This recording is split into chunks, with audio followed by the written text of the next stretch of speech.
Okay, this thing is finally working. I can't remember the last time I did one of these. It's been quite a while. I don't go to vintage stock as much. But I was meeting a friend who lives nearby last Saturday, and I had some time to kill, so I decided to go in there. Not expecting to really find anything.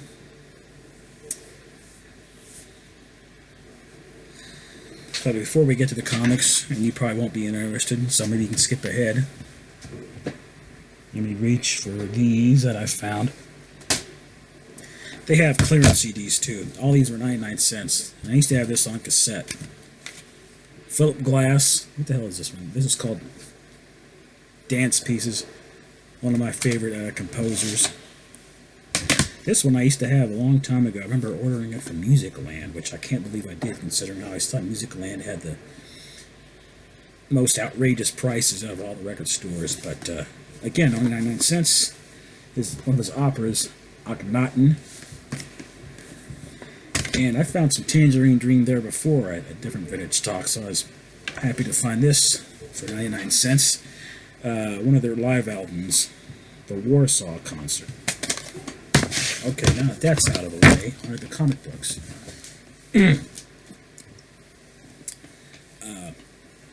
I think first of all, I just found one, and it wasn't even a Bronze Age. That was an Incredible Hulk, more recent issue, and I found something for my brother while I was digging through there. Something called Animal Mystic. It's a title that he likes. So I thought, okay, I got those CDs at least. That's cool. And then I walked around to the other side of the dollar boxes, and this caught my eye. I thought, whoa, okay, that's cool. There's an old issue of Superman. I could tell by the 20-cent cover. I'm going to put on my glasses. I'm at that age where I sometimes need them. Only because, so I can tell you, that's the cord for my lamp, so I can tell you what issues they are. Issue 271. So I picked it up and I noticed some more behind it.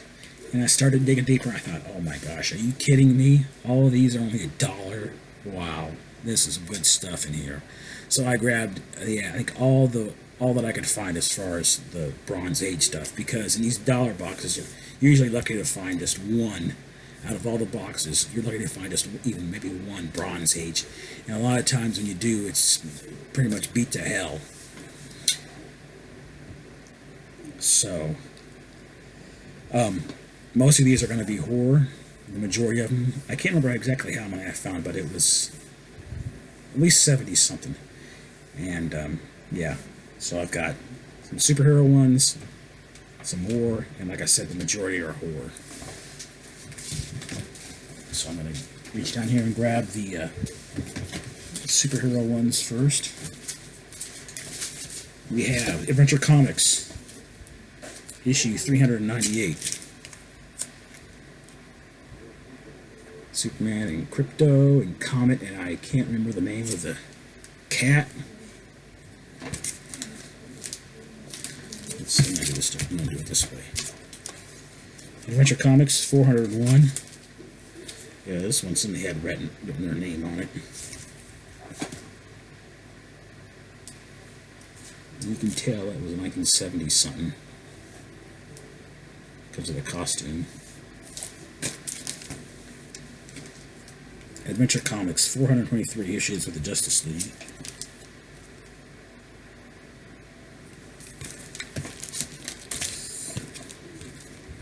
I have almost the entire 1980 Superboy series. I don't have any of these older ones, as old as this.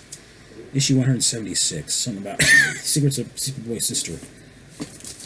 I noticed on the cover, they looked like they kind of like took an old photo. They took a photograph, and they just added this up here to it. It's kind of neat. Issue 172 of Superboy. Roller of the Super Ape. I haven't opened. I've only opened a few of these. I haven't looked at this one. So I'm wondering if this has something to do with Grodd. Superman's Girlfriend, Lois Lane, issue 107. Plus another Rose and the Thorn Shocker. And I had never heard of Rose and Thorn. I don't know what the hell that is.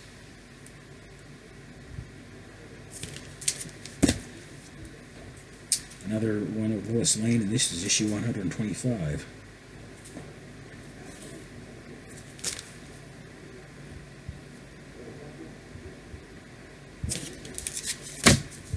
Action Comics 402.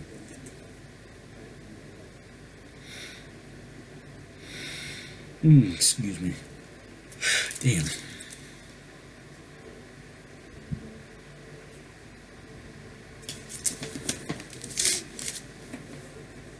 Nice one. Pretty cool. Giant Superman's pal Jimmy Olsen.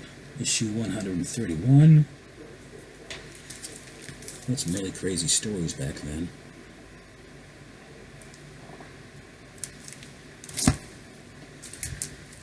Commandy. If I can peek under this sticker, see what issue it is. This is an early issue. Issue 9. Jack Kirby.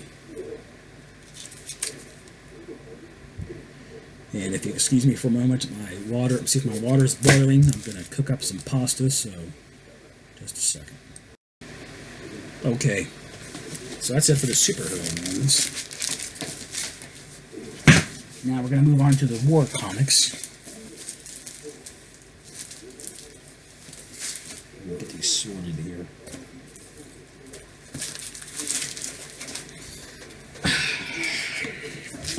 Some old Charlton stuff. Attack. Issue 8. Another issue of Attack. Issue 13. I'm going to keep on yawning. Been up since around... Well, let's see, what time is it now? It is exactly 8 p.m. and I've been up since... around about 5 till 7 this morning. Glad it's the weekend. Now this one is not Bronze Age, but it is another Charlton Comics, Fightin' Marines, issue 166. And I do like Charlton. Our Army at War, featuring Sergeant Rock. Sergeant Rock, one of the very first comic book characters that when I first really got into comics and started collecting them. I think Sergeant Rock was probably the first title that I would get each month for a while, and then I think it went on to Legion of stopped in Legion of Superheroes, or maybe as Master of Kung Fu. Our Army at War 260. Joe Kubert cover. And did I ever tell you the chance I had to meet Joe Kubert when he was at a Comic-Con? He was sitting there all alone at his table with a woman as possibly his wife. I had the chance. I could have just walked up to him and talked to him for a while. But I didn't, and I've regretted that ever since. And I just now noticed this. This issue of G.I. Combat 120. Yeah, somebody had a pen in. But for an old 12-cent comic, for $1, okay.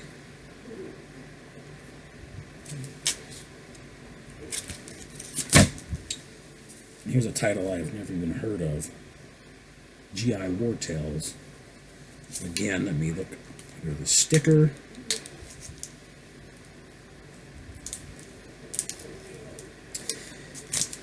This is issue 3.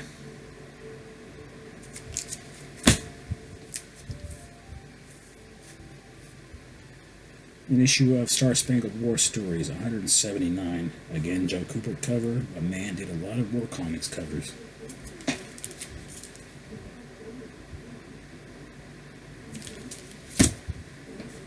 And another issue of the same, issue 180.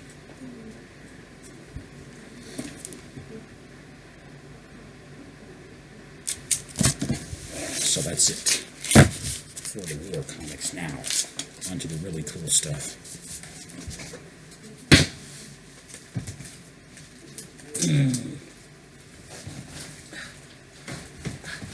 Oh man.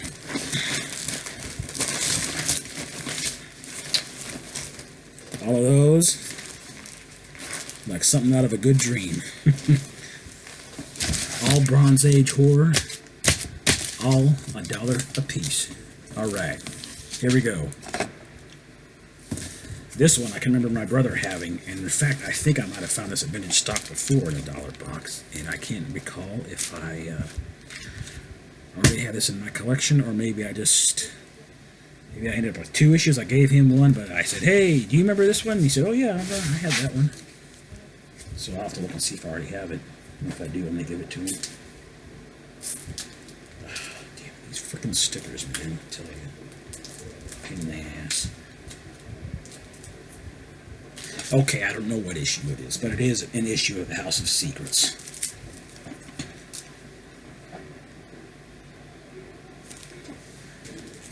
Another issue of House of Secrets, 115. And no, I didn't find did not find whichever issue it is of House of Secrets that has the first appearance of Swamp Thing for $1. That would have been pretty cool.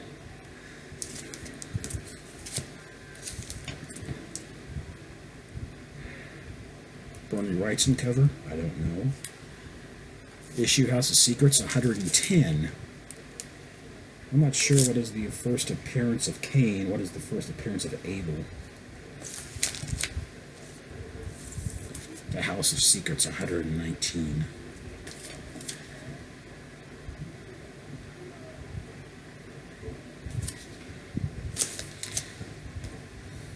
This one, look at this cover. This is pretty wild. 123 of the House of Secrets. It's like someone's face on an ice cream cone. The House of Secrets, 116.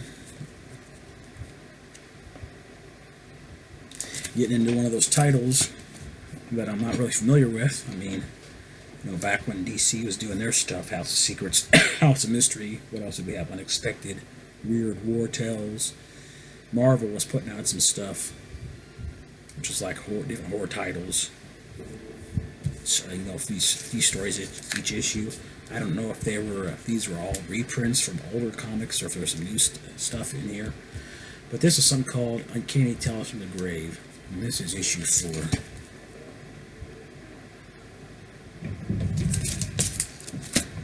Here we have Astonishing Tales featuring It the Living Colossus. This is issue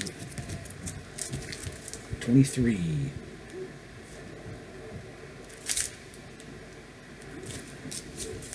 Here's a title I was curious to. When I first heard of it, I thought, that sounds weird. I'd have to check that out. Strange Sports Stories. So, you know, like where the Weird War Tales, they blend war and horror, and I guess on these it's sports and science fiction. Strange Sports Stories, number 3.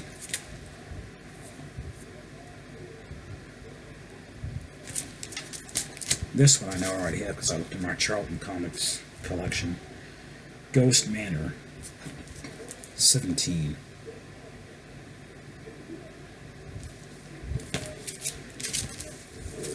Ghostly Tales, 105. Another Marvel horror title. Anthology. Is that what you call it when there's more than one story in the comic? Weird Wonder Tales, issue 4. A lot of these times, I mean, the covers, the covers are actually the best part of the comic. I mean, the stories are fun, but these comics, they really get your attention. And this is cool. I like these old DC 100 pages. This one is Unexpected, 157.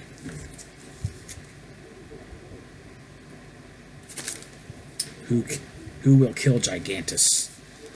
I think originally in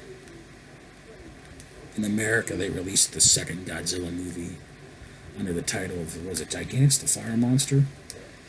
And it was Gigantus was supposed to be I don't remember if that's what they called Anguirus in that one or not. I haven't watched that one in a long time.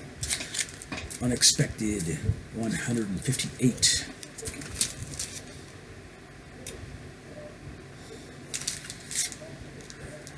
Yeah, when I first got into comics, when I was about probably when I was 5 or 6, and I would look at my brother's comic book collection because I didn't have any of my own comics then. We'll get more into that later because of a certain comic that I found here. But I remember looking at the ads in DC Comics for their other titles like House of Mystery and stuff like that, and seeing the horror covers and just thinking, oh, that's really cool. Well, hell, I still think that, and now I'm 50. Something called Showcase, featuring Manhunter 2070. This is issue 91.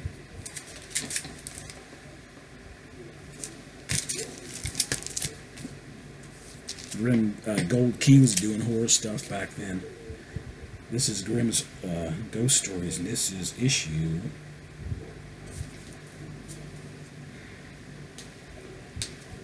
Let's find out.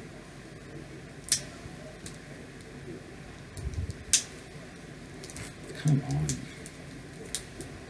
Oh, darn it. I don't know what issue it is.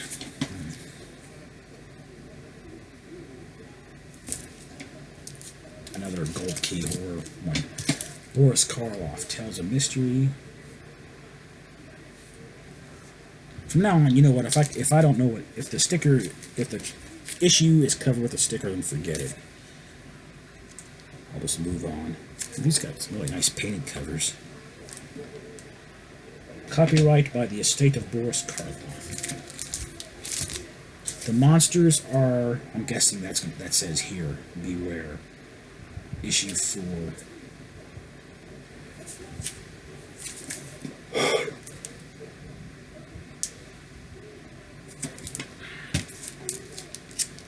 Where monsters dwell. I still don't have the Marvel Monster Bus. I wonder if you can still find it at a decent price, or is it out of print and they want too much for it. I don't know. I mean, hell, I don't know when I'm going to be it. When I'm going to finish reading all this stuff. It might be a year from now with this job. I mean, I go to work Monday through Friday, and Monday through Thursday I leave right after work to go work out, and I get home. And I'm lucky if by the time I sit down and have dinner, I might have 2 hours or so before I have to get ready and go to bed. So I don't do any, well, no, I sometimes read during my lunch break. But anyway, yeah, I read on Friday evening and Saturday evening and some part of Sunday, just for a half hour at a time. Where Monsters Dwell, issue 26, something called Metello. Getting back to Charlton, this is the mini ghost of Dr. Graves. This is issue 36.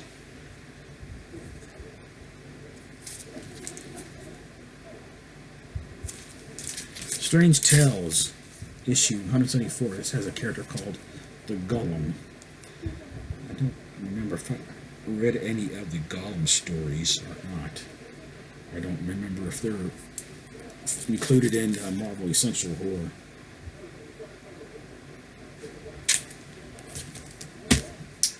Disappointing. They only had one of these, but oh well. Considering what else I got, it's okay. As I probably mentioned in another video, one of my favorite titles of all time. Weird War Tales, issue, okay, I don't know what. Supernatural, featuring Headless Horseman. Now, some of these I was actually going to just leave behind. But I thought, hell, for $1, why not?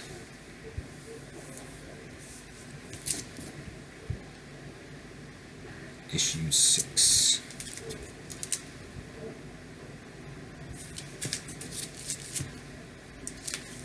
Gigantic Strange Adventures.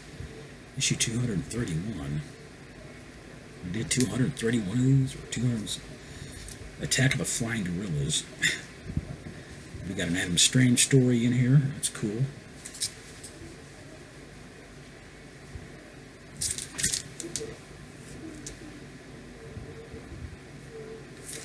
And I think that's going to do it for this one.